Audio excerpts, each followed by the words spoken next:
Hey friends, it's Kate. I'm here with an art journal today. We're going to dream big on a mini journal spread.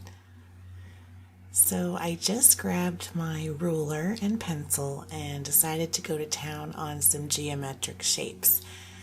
I wasn't really sure what I wanted to do, but I really wanted to sit down and work on a project. And so what better way than just get started and put some marks down on paper. So I didn't have any plans, but I grabbed some craft paint and decided to fill in my triangle-like shapes with my 1/2-inch flat brush. And it ended up being a great way to really work on brush control and brush strokes too. So I'm glad that I did it. And as I was working, I was just trying to think of what I wanted to actually do with the page. And I just thought to myself, well, I can always paint over, can always make changes, but something will come to me that just seems like I want to do and have fun with. So that's the main point of the journal for me. So it ended up working out better than I hoped. So it just ended up being a nice little project, and it's been fun kind of taking little breaks to do these journal pages and different painting projects. Where getting ready for winter here and sealing up the house and doing all those fun things.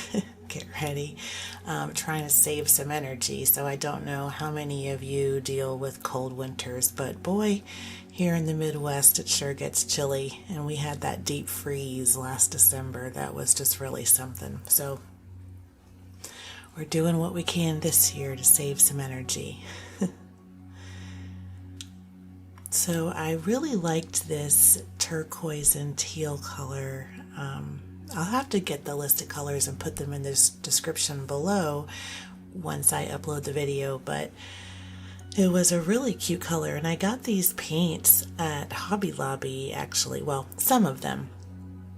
Hobby Lobby's been having like this fire sale on some of their art supplies here recently, so I've just been kind of taking little trips over there, and I think I got some of these craft paints for, like 25 cents each, which is really cheap.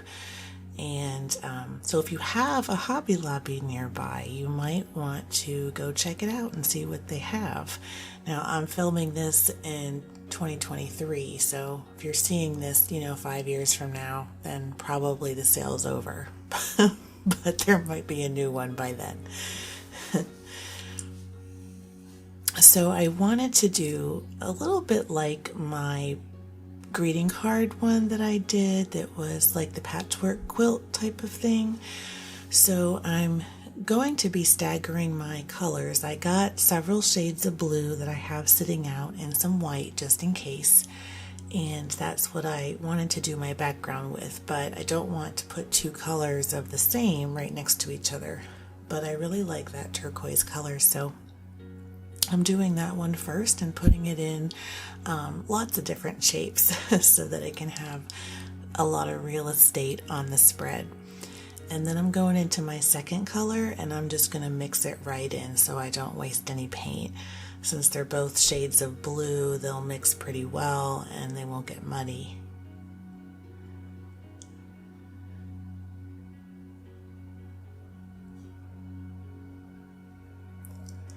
And I'm just going in kind of zen, filling in my shapes. And I sped this up a little bit for you so that it's a little bit shorter than real life painting, but not by too much. And I'm not being too careful, but I am just wanting to get my shapes up against each other so that I don't have like white space coming through where I miss paint. And I really like working on the craft paint in journals just because it dries matte and it dries really fast. And it has pretty good coverage. You don't really see any of the white coming through.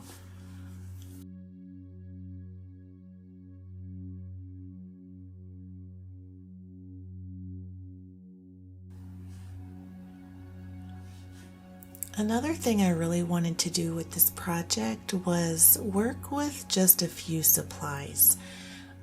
One of the things that I think a lot of people get caught up in, including myself, is that it's always fun to try new things and buy new supplies, but you really don't need a lot to make art or be crafty or create something. So I just wanted to keep it very simple today, so I didn't use any special items.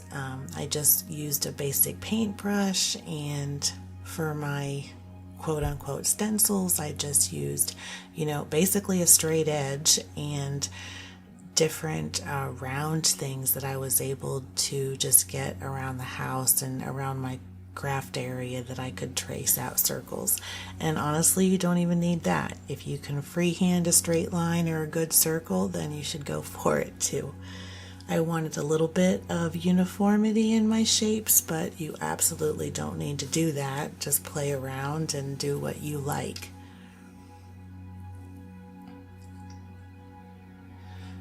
But the spread went pretty quickly, and it dried pretty quickly, so I was able to just keep going, which I really like. One of the worst things is just waiting for things to dry, and it's just like, well, what do you do while you're waiting? And I have a heat gun, but I don't know, I don't really use it that much. I just tend to have another project nearby that I can kind of grab and work on while I'm waiting for something to dry. So actually, when I'm uploading videos, a lot of times I'll make a couple in a single day, and that's usually, I'll just kind of switch them out as I'm waiting to dry, and then I'll put everything together at the end when I'm editing. So every now and then you might see something out of order, but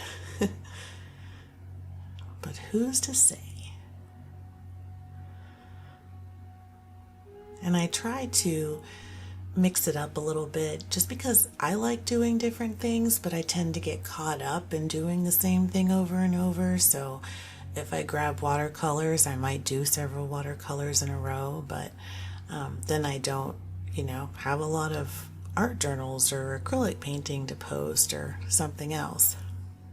I will say I have a couple of cool little things in the pipeline to be posting soon, so hopefully you stick around and keep your notifications on.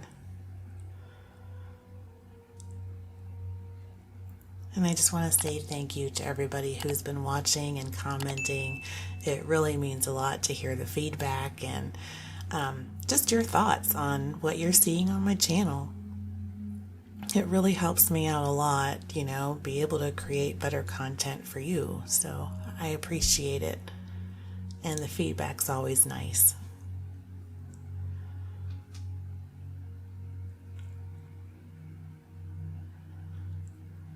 And I'm heading into my last little bit. And so I was thinking, after I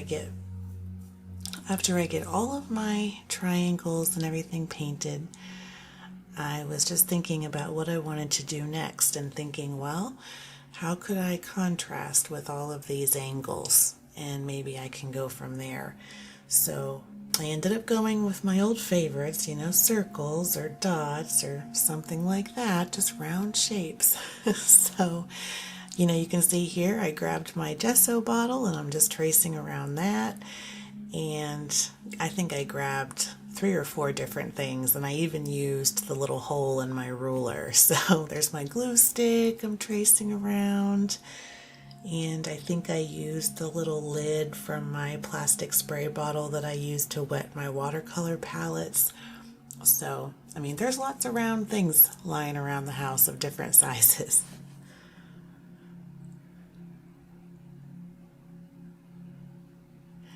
And so I want to vary my shapes, but I was thinking I might make it a little bit like planets in a galaxy or something like that. So, you might have a big one that's up close, and then some medium-sized ones, and then some far off in the distance, maybe stars or little planets.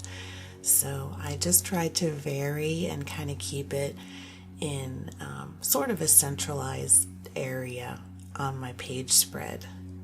And then the largest one, I'm going to have my sentiment.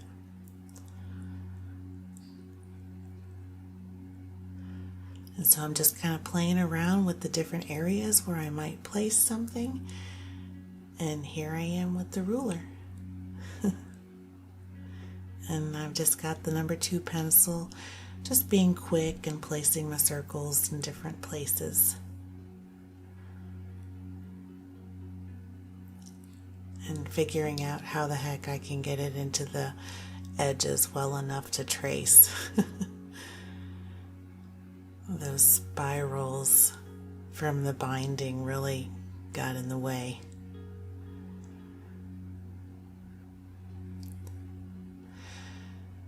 So first I'm grabbing some white because I am working on craft paint, and one of the things I really like to do, actually no matter what kind of paint I'm working on, if it's acrylic paint I should say, if it's a regular acrylic like Liquitex or something like that, but I do like to put on a white base coat on some things. And just having that layer there, if it's above color, it helps brighten it up to put on a different color. So I'm going to be using contrasting colors, and I grabbed some red and yellow, and I'm going to make some different shades of orange and sort of magenta colors. But the white background really helps make that pop because it kind of brightens it up. And so when you paint over it, once it dries, it's a lot purer color, and you don't see a whole lot of that blue coming through from the background.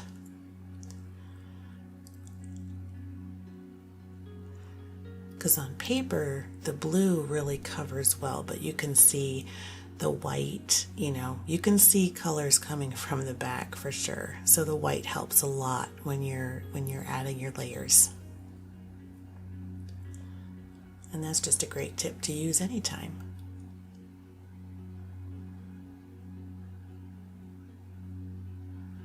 And so I've got my trusty little filbert brush. I've had that thing for several years. It's one of my favorites to use.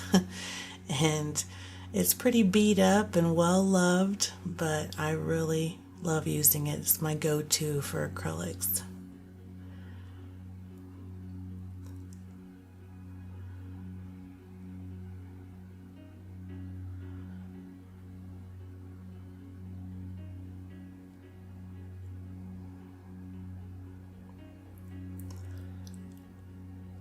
I'm trying to stagger a little bit and use that brush for as many shapes as I can, and then I go in with my liner brush to do the smaller circles so that I can stay in the lines better.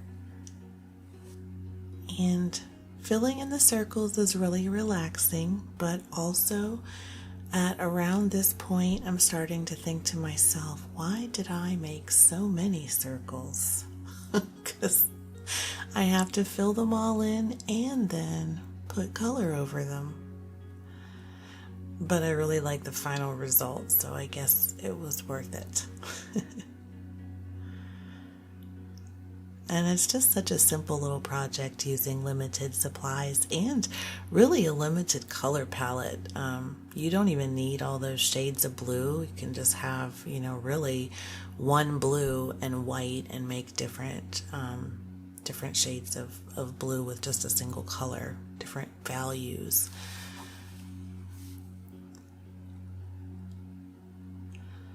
And I did want to vary a little bit with my colors, but I'm just working with a little bit of a complementary color theme on this, with some blues and then some different shades of orange. And I thought it turned out pretty nice. So I have a little bit of paint left on my palette, and so I'm just going over a couple of the circles that I just thought looked like they needed an extra coat, just to use up the rest so it doesn't go to waste. And then I let that dry once it is all set, and then I'll go in with my red and yellow.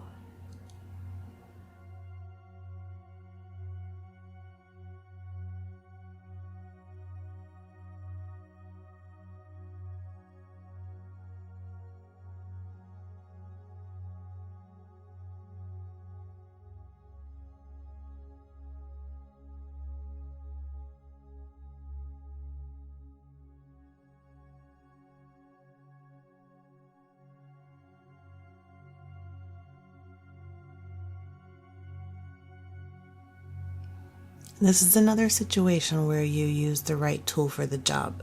I could have gone back to the bigger brush, but I just stayed with the liner for my biggest circle. So there's always things we can see that we can improve on, right? I just didn't even think of it.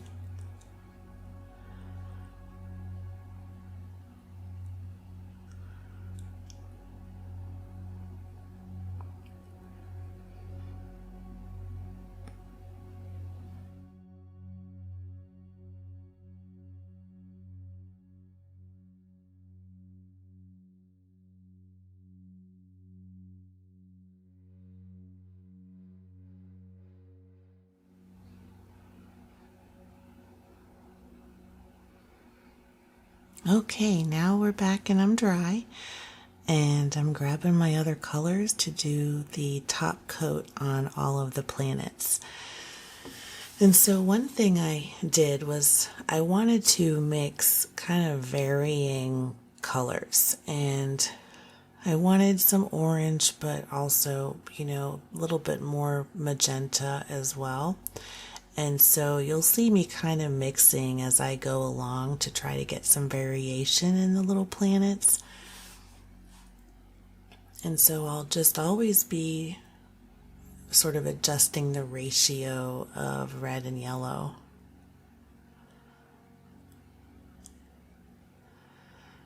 And you can see there, it would have made a big difference if I hadn't put the white on the background. It would have been much darker looking, and you can even see where, I went over the border of the white a little bit. You can see it appears much darker against the blue background. It almost looks like a shadow on the planet or something, but it's just because it's not on the white background anymore. So it really makes the color more vibrant.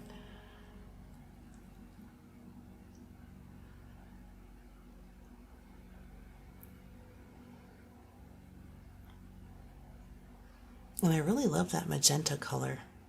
I'll have to get a list of the colors that I used in the description.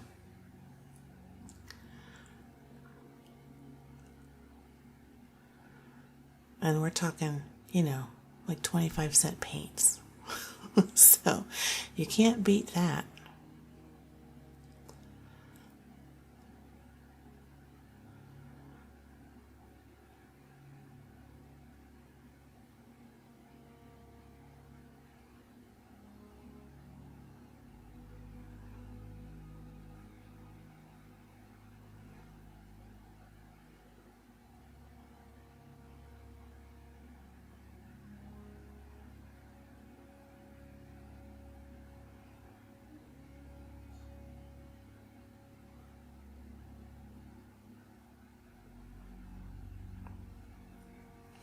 Do you have any favorite color combinations that you like to work with? Do you normally do complementaries or certain colorways?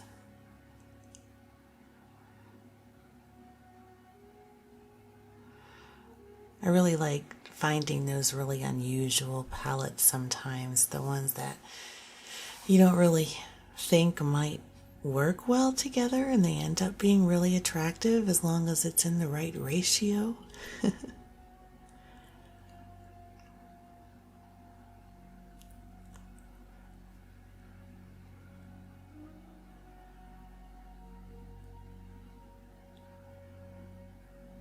Because in some ways it's almost like this is a little bit of a primary palette. I mean, it is kind of, but you can also see, some of them have more pure red and some have more pure yellow, and then you have the blue background. So it's like pretty primary colors.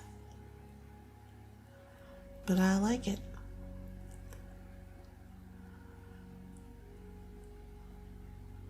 I'm just kind of dipping into whatever I have on hand, even my little brush. And I ended up taking a lot of that extra paint from my palette and just putting it on some cardstock. I like doing that with leftover paint so it doesn't go to waste, and I can always use it for collage paper later. And so now I'm just taking my filbert brush again and I'm putting on some white splashes to add a little bit of texture to the page and some, far away stars or planets. And then I let that dry and I'm going in with my white Uniball pen and making some like Saturn rings around my planets.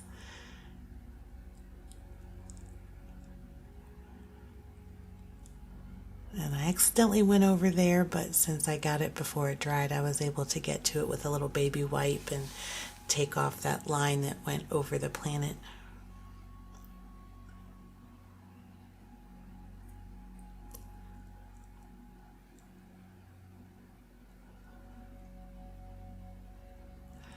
And then I wanted to write my sentiment. Now with my pen, I ended up having a little bit of trouble writing. It didn't really want to do that letter D on that acrylic paint background. And I've noticed that sometimes with some of my projects, I really like the pigment in that ink, but sometimes it just doesn't seem to want to write on a surface. I don't know if any of you use those pens and maybe have experienced that before. It's kind of annoying when it happens, but otherwise I really like the pen, and it seems to get caught up on some little embellishment that I'm doing, and then it works fine after that. The rest of Dream Big worked fine. I didn't have any trouble with it writing. It was just that D. And so I'm adding a little bit of stronger white in the background with the splashes that I made and just adding some extra stars. And then we are going to call this good. Just doing a last one or two little planet rings and we're good to go. So I hope you really enjoyed this journal video with me today. And until next time, keep creating.